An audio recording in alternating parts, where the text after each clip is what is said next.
अस्सलामु अलैकुम, समा के साथ मैं हूं सबाशी और मैं हूं आयशा अंसारी। सबसे पहले शामिल करते हैं अहम खबर। इलेक्शन कमीशन ने सुप्रीम कोर्ट में सेनेट इलेक्शन ओपन बैलेट से कराने के सदारती रेफरेंस की मुखालिफत कर दी है। सुप्रीम कोर्ट में जमा कराए गए जवाब में इलेक्शन कमीशन ने ये कहा है कि सेनेट इंतखाबात आइन के तहत ही होते हैं। बिल्कुल, आपको इस अहम खबर से अपडेट कर रहे हैं। अहम डेवलपमेंट है ये। इलेक्शन कमीशन ने सुप्रीम कोर्ट में सेनेट इलेक्शन ओपन बैलेट से कराने के सदारती रेफरेंस की मुखालफत कर दी है। सुप्रीम कोर्ट में जमा कराए गए जवाब में इलेक्शन कमीशन ने कहा है कि सेनेट इंतखाबात आइन के तहत ही होते हैं। इसी हवाले से मजीद बात करने के लिए हमें ज्वाइन किया खालिद अजीम साहब ने। खालिद अजीम साहब, हुकूमत और इलेक्शन कमीशन आमने सामने आ गए, तो सेनेट के जो इंतखाबात हैं इस पर क्या असरात पड़ सकते हैं इसके? देखें जी, सेनेट के इंतखाबात जो हैं अभी तक तो जो तयशुदा प्रोसीजर है उसके मुताबिक ही हो रहे हैं और होने चाहिए, लेकिन अगर कोर्ट से कोई ऐसा फैसला आ जाता है जिसमें वफाकी काबीना ने मंजूर करके जो तरीक़ाकार भिजवाया हुआ है और जिसमें कहा गया है कि सेनेट के इलेक्शन जो हैं वो ओपन बैलेट के ज़रिए होने चाहिए ताकि उसमें हार्स ट्रेडिंग ना हो, उसमें लोग जो हैं वो अपनी पार्टी लाइन को वायलेट ना करें, और उनमें उनका जो मौक़िफ़ है वो ये है कि जो आइन का आर्टिकल 226 है जो इस बात का मुतकाज़ी है कि सीक्रेट बैलेट के ज़रिए ये इंतखाबात होने चाहिए, उसका इतलाक़ इसमें नहीं होता क्योंकि सेनेट के इलेक्शन जो हैं वो इलेक्शन एक्ट 2017 के तहत होते हैं। लिहाजा इसमें एक खाली आर्डिनेंस जारी कर देना या एक जो सादा कानून में तरमीम है वो काफ़ी होगी। कॉन्स्टिट्यूशन में उसकी तरमीम करने की ज़रूरत नहीं है। उस मौक़िफ़ को कबूल नहीं किया इलेक्शन कमीशन ने, और उनका कहना यह है कि जो सेनेट के इलेक्शन हैं ये भी इलेक्शंस अंडर द कॉन्स्टिट्यूशन है, इसलिए इसको इलेक्शन अंडर द लॉ नहीं कहना चाहिए। और उसमें उसने बड़ा मुदल्लल जवाब दिया है और उसमें कम से कम 12 उन्होंने प्रोविजन जो कॉन्स्टिट्यूशन की हैं, 12 आर्टिकल्स हैं वो मेंशन किए हुए हैं, जिसमें उन्होंने ये कहा है कि ये इस बात को साबित करते हैं कि जो सेनेट के इलेक्शंस हैं वो इलेक्शन अंडर द कॉन्स्टिट्यूशन है। अब अगर इलेक्शन अंडर द कॉन्स्टिट्यूशन है तो ये इन प्रिंसिपल चाहिए जितनी भी अच्छी बात है जो हुकूमत कर रही है उसके लिए, उस पर अमल दरामद के लिए ज़रूरी है कि आप कानून की बजाय कॉन्स्टिट्यूशन के अंदर अमेंडमेंट करें। और कॉन्स्टिट्यूशनल अमेंडमेंट जो है वो वक्ती तौर पे हुकूमत के लिए मुश्किल है, बल्कि आने वाले दिनों में भी उसको मुश्किल इसलिए पेश आएगी कि हर ऐवान में उसके लिए 2/3 अक्सरियत का होना ज़रूरी है, जो कि इस हुकूमत के पास नहीं है। इलेक्शन कमीशन ने जो कानूनी पोजीशन है जो आइन के मुताबिक है उसको उन्होंने वहाँ पे एम्फेसिस किया है, और फिर उनका कहना यह है कि आइन का आर्टिकल 226 जिसमें ये कहा गया है कि वज़ीर आज़म और वज़राए आला के इंतखाब के अलावा जितने भी इंतखाबात कॉन्स्टिट्यूशन के तहत होने हैं वो सीक्रेट बैलेट से होंगे, उसी की तशरीह में आता है सेनेट का इलेक्शन। और साथ साथ उनका कहना यह है कि आइन का आर्टिकल 226 जो है वो इलेक्शंस के हवाले से आइन का आखिरी आर्टिकल है, इसमें मज़ीद आगे कोई वजाहत मौजूद है नहीं। तो हुकूमत ने जो मौक़िफ़ इख्तियार किया हुआ है और इसकी बुनियाद जो है वो अटार्नी जनरल की एक समरी थी जिसको कि वफाकी काबीना ने मंजूर किया, और मंजूर करने के बाद इस पर सुप्रीम कोर्ट को भिजवा दिया गया आइन के आर्टिकल 186 के तहत। उसकी जो एडवाइजरी जुरिस्डिक्शन है उसमें उनसे राय मांगी गई और ये कहा, ये एक सहारा ये इख्तियार इसलिए हासिल करने की कोशिश की गई है कि हुकूमत ख़ुद कॉन्स्टिट्यूशन को अमेंड करने की इस वक्त पोजीशन में नहीं है, और अगर उसमें सुप्रीम कोर्ट की राय आ जाती है और सदारती रेफरेंस जो है वो उसको एंडोर्स कर देती है तो फिर हुकूमत जो है वो इलेक्शन कमीशन से ये कहेगी कि इस इलेक्शन को जो है वो ओपन वोट के ज़रिए, जिसमें कि वोटर का नाम दर्ज होगा और वो उसके ऊपर जिस उम्मीदवार को वोट देगा पता चल जाएगा, इस तरीक़ेकार के ज़रिए वोट देने की बात जो है वो की गई है। लेकिन जिसने इलेक्शन कंडक्ट करवाने हैं वो ख़ुद कन्विंस नहीं है, इलेक्शन कमीशन ने चूँकि इलेक्शन करवाने होते हैं वो कन्विंस नहीं है कि कानून के ज़रिए इसको चलाया जाए, बल्कि उनका कहना है कि अगर ये करना है तो फिर आइन में तरमीम करना होगी। जब तक आइन का आर्टिकल 226 है तो ये कॉन्स्टिट्यूशनल इलेक्शन है और कॉन्स्टिट्यूशनल इलेक्शन सीक्रेट बैलेट के ज़रिए ही होंगे। लिहाजा आप इलेक्शन करवाने वाला जो इदारा है उसने यकीनन, यानी कि आपके ख्याल में भी अगर आइन के आर्टिकल 226 को मद्देनजर रखें तो वज़ीर आला और वज़ीर आज़म के हवाले से ही ये शर्त लागू की जा सकती है, उसके अलावा आइनी तरमीम करना वक्त की ज़रूरत होगी जो कि अभी मुमकिन नहीं है, और इलेक्शन कमीशन ने ये सदारती रेफरेंस की मुखालिफत कर दी है। बहुत शुक्रिया खालिद साहब, आप अपना तज्ज़िया दे रहे थे। اور سرکاری اداروں کی خریداریوں میں کروڑوں روپے کی کمیشن وصولی کا انکشاف ہوا ہے۔ AGPR آفس مافیا بن چکا ہے۔ چیئرمین وزیر اعظم معائنہ کمیشن احمد یار ہراج کا سما کو یہ تہلکہ خیز انٹرویو تھا۔ بالکل، کہا سامان فراہم کرنے والے وینڈر سے 5 سے 10% تک کمیشن لیا جاتا ہے۔ وزیر اعظم کو رپورٹ دی تو وہ حیران رہ گئے۔ اکاؤنٹ آفس کے معاملات کی بہتری کے لیے کام کر رہے ہیں، متعلقہ لوگ نہ سدھرے تو کارروائی کا سامنا کرنا پڑے گا۔ گورنمنٹ کی پروکیورمنٹ ایک سال کے دوران تقریباً 1 ٹریلین روپیز کی ہوتی ہے، اور اس میں یہ شکایات تھیں کہ 5 سے 10% کے درمیان کمیشن لیا جا رہا ہے وینڈر سے جو سپلائی کرتے ہیں سامان حکومتی اداروں کو۔ یہ شکایات درست ہیں کہ اکاؤنٹس آفس کا ایک چوکیدار سے لے کے تو آل دا وے یہ ایک تانا بانا ایک مافیا سا بنا ہوا ہے۔ سرکاری دفاتر میں جو اہلکار ہیں وہ جب اپنے ذاتی بلز کے لیے بھی جاتے ہیں، TATA کے بلز، اپنی ہیلتھ ریکوائرمنٹ کے لیے کوئی ریمبرسمنٹ لینے جائے اکاؤنٹس آفیسز میں، تو ان کو بھی کوئی نہ کوئی کمیشن دینی پڑتی ہے۔ Prime minister was shocked actually, he was very disappointed کہ یہ ایک بذات خود اکاؤنٹس آفس ایک مافیا کا کردار ادا کر رہا ہے اور گورنمنٹ کے اخراجات میں اضافے کا باعث بن رہا ہے۔ انشاءاللہ PTI کی گورنمنٹ میں ایک یہ اکیلا AGPR والا ہی نہیں، اور بھی کئی معاملات ہیں جو آپ کو آنے والے وقت میں بہتر ہوتے نظر آئیں گے۔ وزیر اعظم معائنہ کمیشن کے چیئرمین احمد یار ہراج کے بیان پر وفاقی وزیر غلام سرور خان کہتے ہیں 35 برسوں کا گند صاف کرنے میں وقت تو لگے گا، جب ملک کا سرپرست چور ہو تو نیچے تک کرپشن ہوتی ہے۔ میں کہوں کہ سب اچھا ہے تو سب اچھا تو نہیں ہے، لیکن سب اچھا کرنے کی کوشش کی جا رہی ہے۔ ان 35 سالوں میں جس طرح اداروں کو تباہ و برباد کیا گیا ہے، اگر ٹاپ مین چور ہوگا، ڈاکو ہوگا، کمیشن ایجنٹ ہوگا، کمیشن مافیا ہوگا، اگر ٹاپ مین اس ملک کا کرپٹ ہوگا تو وہ کرپشن نیچے بھی آئے گی۔ تو اوپر والی گندگی نیچے تک پہنچی ہوئی ہے، تو ہم جڑ سے اسے اکھاڑنے کی کوشش کر رہے ہیں کہ اس قسم کی جہاں جہاں بھی کرپشن کے گڑھ بنے ہوئے ہیں، جو ادارے، ان اداروں سے کرپشن ختم کی جائے۔ اور مریم نواز نے دعویٰ کیا ہے کہ نواز شریف کے خلاف کوششیں الٹی ہو گئی ہیں۔ براڈ شیٹ خود حکومت کے گلے پڑ گئی، PTM بہت جلد اسٹرائک کرے گی۔ چچا اور کزن سے ملاقات کے بعد مریم نواز کی سیاسی توانائی دگنی نظر آئی۔ اپنا جو ان کا طریقہ ہے فراڈ کرنے کا، وہ انہوں نے نواز شریف کے خلاف استعمال کرنے کی کوشش کی، لیکن وہ الٹ ہو گیا۔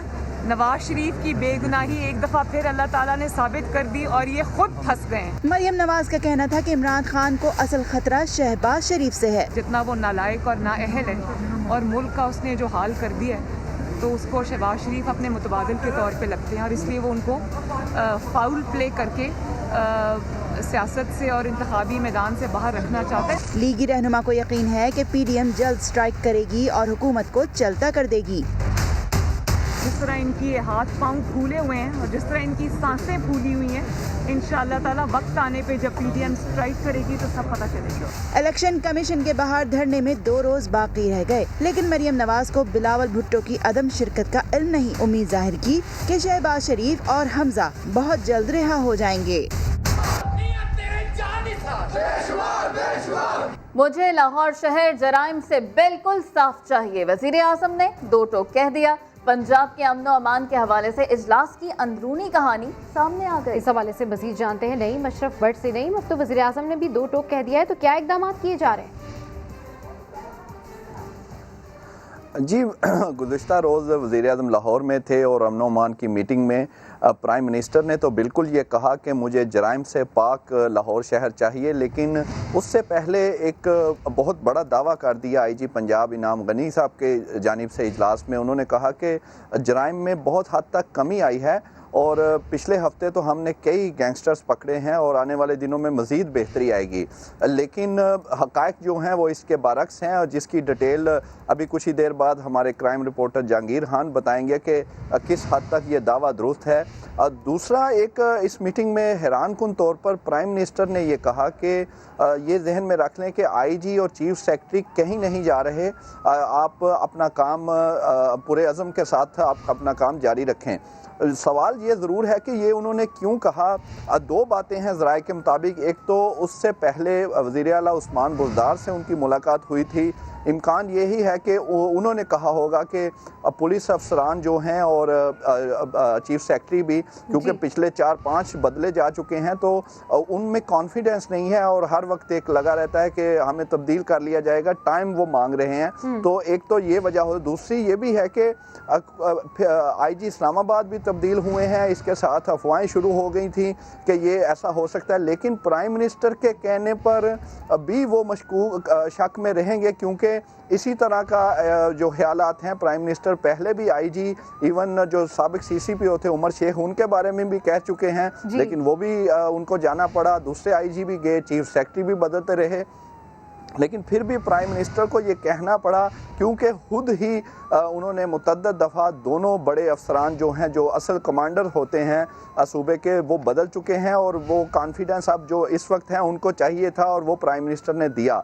लेकिन दूसरी तरफ जो आईजी इतना बड़ा दावा कर रहे हैं, उसमें हकायक तो बिल्कुल उसके बरक्स हैं, लेकिन उन्होंने ये मीटिंग में कहा, बहरहाल प्राइम मिनिस्टर ने फिर भी उन्हें कहा, जब उन्होंने कहा कि जराइम में कमी आई है, फिर भी प्राइम मिनिस्टर ने कहा कि मैं आपको क्लियर बता दूं कि लाहौर मुझे खास तौर पे जराइम से पाक नज़र आना चाहिए। अगरचे वो आईजी पंजाब हैं, पूरे पंजाब के आईजी हैं, दूसरे अफसरान भी थे, लेकिन लाहौर शहर पर खान साहब ने ख़ास तौर पर कहा, ज़ाहिर है वो यहाँ से वो रहे हैं, उनका घर है, इलेक्शन भी यहाँ से लड़ते हैं, तो एक अहम शहर है, लेकिन हकायक इसके बरक्स हैं, जिसकी डिटेल हमारे क्राइम रिपोर्टर जहांगीर खान बताएंगे। तो हम कह बिल्कुल सकते हैं बिल्कुल ठीक कह रहे हैं कि हकायक जो है इसके बरक्स है। तो आईजी ने तो बड़े बड़े दावे किए हैं, जबकि वज़ीर आज़म ने आईजी और चीफ सेक्रेटरी को तब्दील ना करने की तसल्ली भी दी है, और साथ साथ इस दफ़ा दो टोक कह दिया है कि लाहौर शहर जो है जराइम से बिल्कुल साफ चाहिए। तो कितनी सच्चाई है आईजी के दावे में, ये जानते हैं हम अपने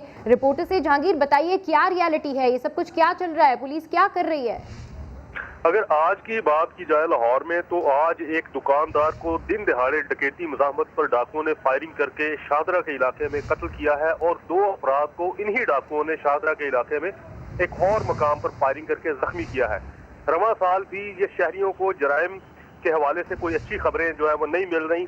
मजमूई तौर पर अब तक 7 अफराद डकैती मज़ाहमत पर जख्मी हो चुके हैं, 1 शहरी को डकैती मज़ाहमत पर कत्ल किया जा चुका है, फार्मेसी लूटी गई है, स्टोर लूटे गए हैं, दुकानें लूटी गई हैं, और स्ट्रीट क्रिमिनल्स ने राहगीरों से भी वारदातें जो है वो रिपोर्ट होती रही हैं। मजमूई तौर पर देखा जाए तो जो सिलसिला गुज़िश्ता साल स्ट्रीट क्राइम का चला था, वो साल 2021 में भी उसी तरह से चल रहा है, उसमें कोई कमी नहीं आई, और ना ही ये कहा जा सकता है कि स्ट्रीट क्राइम कम हुआ है, बल्कि ये जरूर कहा जा सकता है कि स्ट्रीट क्राइम में शिद्दत आ गई है। जहां 2 वारदातें एक दिन में एक इलाके में रिपोर्ट होती थी, अब उन वारदातों की तादाद उससे दोगुना कर दी जाए तो कहा जा सकता है कि दुगनी हो गई है स्ट्रीट क्राइम की वारदातें। यानी लाहौर में स्ट्रीट क्राइम का जिन जो है वो गुज़िश्ता साल की निस्बत अब नए साल की शुरुआत में ही उसमें तेजी आई है, वारदातें रिपोर्ट होना ज्यादा हुई है, डाकुओं की पेनिट्रेशन जो है मुख्तलिफ इलाकों में ज्यादा हुई है। स्ट्रीट क्राइम खास तौर पर लाहौर में, जो कि पिछले साल से राइज होना शुरू हुआ था, रवां साल उसकी शिद्दत में अब तक के 15 दिनों के ठीक है। आईजी तो यही दावा कर रहे हैं कि लाहौर में जराइम में कमी आई, लेकिन हकायक इसके बिल्कुल बरक्स हैं। जहांगीर अपडेट करे थे, आपका शुक्रिया।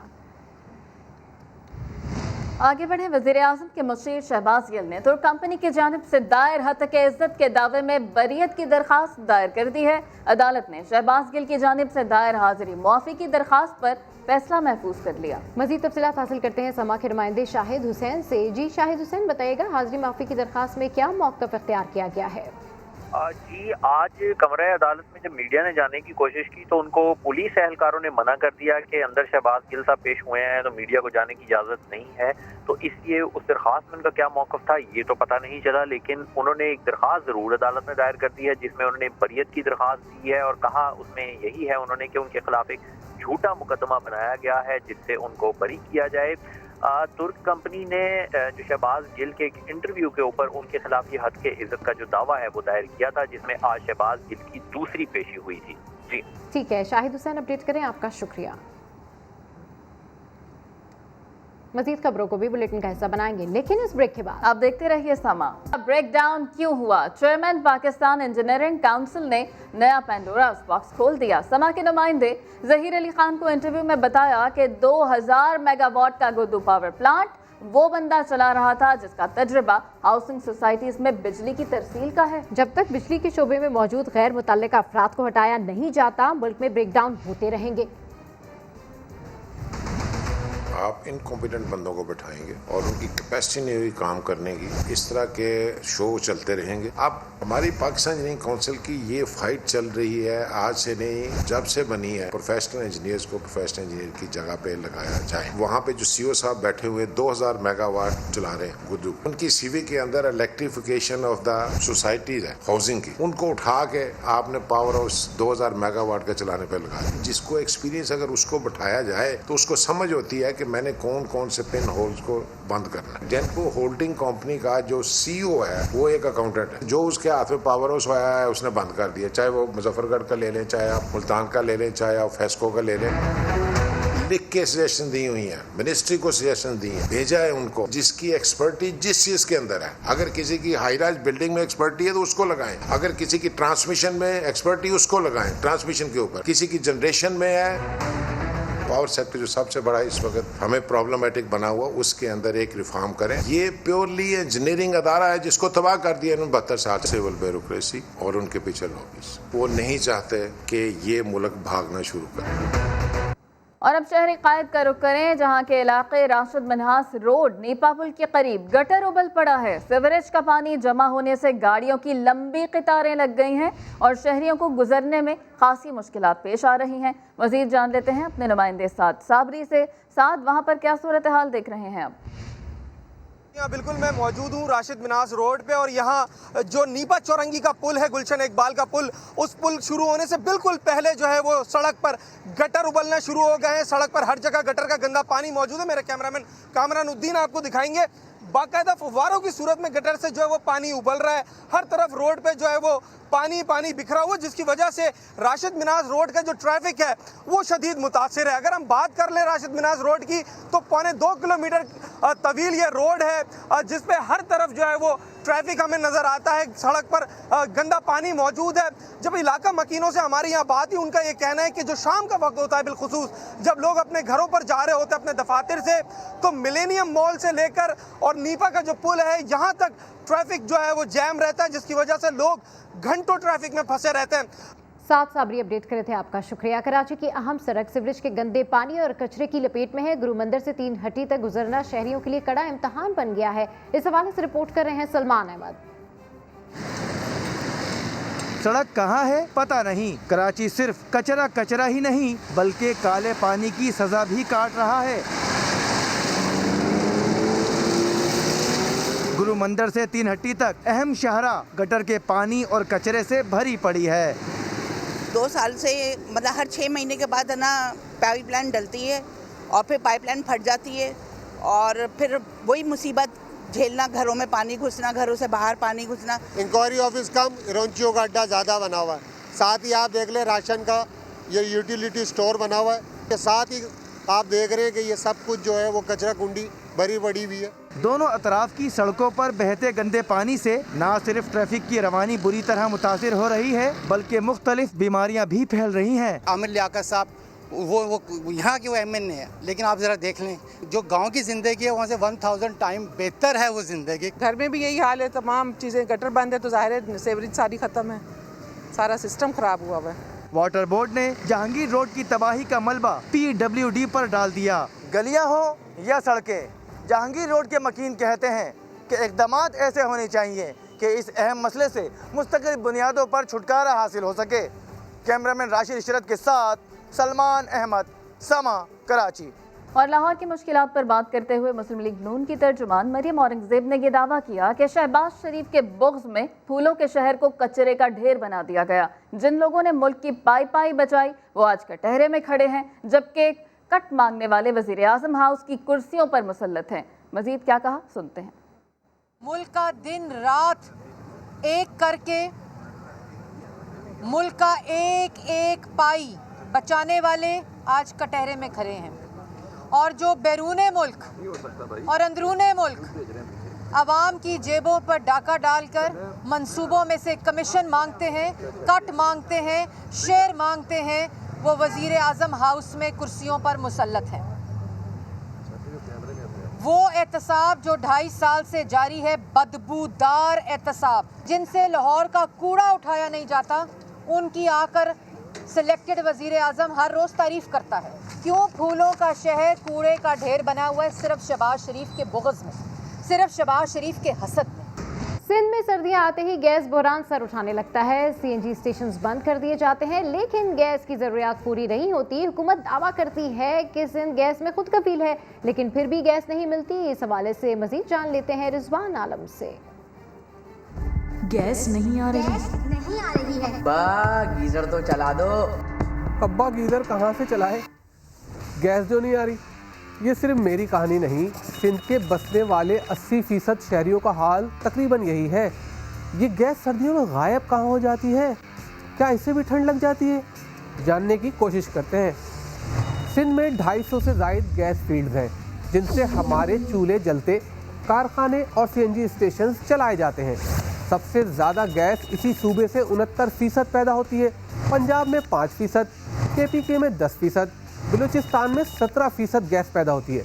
सिंध के इन ज़खायर से 2500 MMCFD गैस निकलती है, लेकिन सिर्फ 1000 MMCFD गैस सिंध को वापस मिलती है। यूँ सर्दियों में मामूली इजाफा 300 MMCFD गैस तक की किल्लत पैदा कर देता है। दर्जा हरारत 60 डिग्री के नीचे गिरे तो गैस प्रेशर भी आधा रह जाता है। हर साल गैस की मांग में 10% इजाफा हो रहा है, जबकि सिंध के ज़खायर में 15% तक हर साल कमी आ रही है। अगर हाल यही रहा तो चंद सालों में आपके चूल्हों में ये गैस भी नहीं रहेगी। वापस आएंगे इस ब्रेक के बाद, समा के साथ रहिए।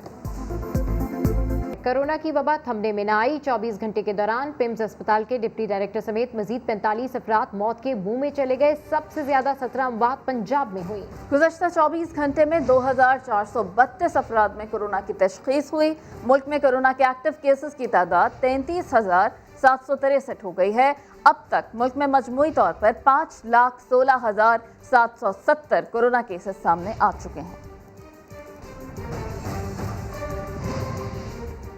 सिंध की वज़ीर सेहत अज़रा पेचोहो ने तालीमी इदारे खोलने की मुखालफत कर दी। कहा कि जब तक इन्फेक्शन की शरह 3% से कम ना हो स्कूल्स ना खोले जाएं। उनका कहना था कि कराची और हैदराबाद में वबा का फैलाव ज्यादा है, दोनों शहरों के स्कूल्स बंद रखे जाएं।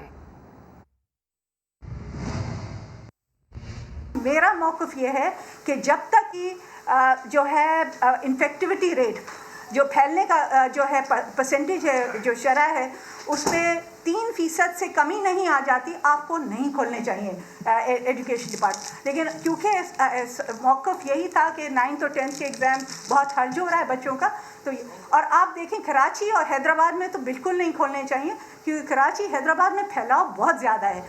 कोरोना के बढ़ते केसेस, पेशावर के 5 मजीद इलाकों में स्मार्ट लॉकडाउन लगा दिया गया। लॉकडाउन आज शाम 6 बजे से गैर मुअय्यना मुद्दत तक होगा। जिन इलाकों में लॉकडाउन होगा उनमें यक्कातूत, सर्कुलर रोड और मचनी रोड शामिल हैं। इन इलाकों में मेडिसिन, जनरल स्टोर्स और तंदूर समेत इमरजेंसी सर्विस खुली रहेंगी। मुतासरा इलाकों की मसाजिद में सिर्फ 5 अफराद को बाजमात नमाज पढ़ने की इजाज़त होगी। DC पेशावर के मुताबिक खिलाफ वर्जी करने वालों के खिलाफ कानूनी कार्रवाई अमल में लाई जाएगी।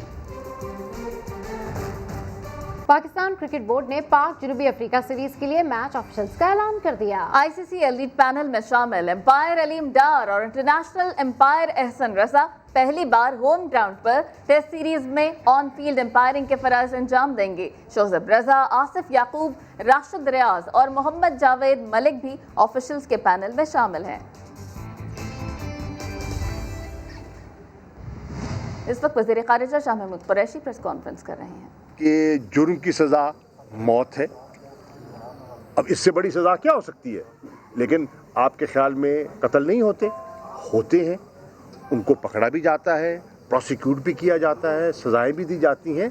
तो ये एक मुसलसल एक जद्दोजहद है जो जारी रहती है और रहेगी। अच्छा सर, सीजन शुरू है, चीनी पहले भी महंगी हुई, इस वक्त भी सर 95 से 100 रुपए किलो ओपन मार्केट मिली भगत है, गला महंगा खरीदा जा रहा है, मंगवाई गई है। तो बाहर से भी मंगवाने के बावजूद सूरत हाल ये है कि चीनी सस्ती नहीं हो रही है और क्रशिंग सीजन भी शुरू है। इस पे सर कोई ठोस हिकमत अमली की ज़रूरत है, आप समझते हैं? जी, इस पे ठोस हिकमत अमली बिल्कुल अपनाई गई और उस ठोस हिकमत अमली की बुनियाद पर चीनी जो 100-110 को छू रही थी वो नीचे होकर 80-85 पर आई। अब फिर हम देख रहे हैं कि उसमें ट्रेंड में इजाफा हुआ है। आप सही फरमा रहे हैं, मैं आपसे इत्तफाक कर रहा हूँ। ऑब्वियसली इसका नोटिस लिया गया है और हमारे जो मिनिस्ट्री है कंसर्न्ड हमाद अदर साहब जो मुतलका वज़ीर है वो उसको देख रहे हैं और इसका भी हल तलाश करेंगे इंशाल्लाह। शाह साहब, मौलाना को जो है वो पिंडी से चाय की ऑफर होगी है, इस्लामाबाद में आप बैठे हैं तो आप लोग क्या ऑफर करने जा रहे हैं, क्योंकि वो तो कह रहे हैं पिज़्ज़ा की डिमांड कर रहे हैं जो है मौलाना साहब। वज़ीर ख़ारिजा शाह महमूद कुरैशी मुल्तान में मीडिया से गुफ्तगू कर रहे थे, आपने मुलाहिज़ा किया। बुलेटिन से फिलहाल इतना ही, एक ब्रेक के बाद हाजिर होंगे हेडलाइंस के साथ। आप देखते रहिए समा।